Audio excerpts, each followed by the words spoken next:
What's up everyone, Vincenzo here. Welcome to day 5 of the At My Own Strumming Pattern Challenge.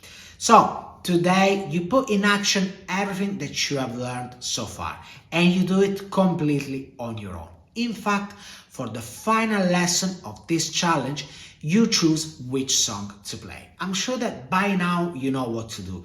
Listen to the drum beat, to the melody, and of course to the key moments of the song. But I still want to teach you one more thing, dynamics. Basically, dynamics refer to how quiet or how loud you play. Your playing will sound much more interesting and more professional if you add dynamics. A very simple way of adding dynamics is to play quieter for the verse and louder for the chorus. If you do that, the listener will be more attentive to what you're doing, and also she will understand that something is about to change when you change the dynamics in your playing. Also, one more thing, if you want to spice up your strumming patterns using techniques like hammer-ons or pull-offs, I have a tutorial for that in my YouTube channel. It's called 5 ways to make your strumming patterns sound better. Check it out. So, your assignment for today is to work on your own strumming pattern for a song of your choice. You can just work on the chorus or on the verse, it's up to you. Or also, you could work on the entire song.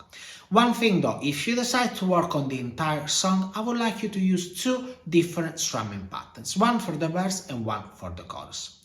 By the way, if you don't know which song to play, I have a suggestion for you, an Italian song that has only 2 chords, so that you can focus 100% on the strumming patterns.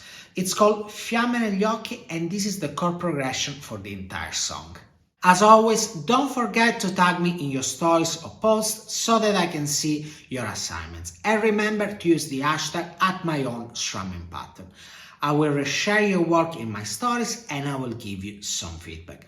After today, there will be plenty of time to catch up on all the assignments. And next week, I will draw the lucky winner. By the way, remember, you can find all the learning material for the challenge in my link in bio. Having said that, I'm looking forward to your assignment and I will see you soon. Ciao!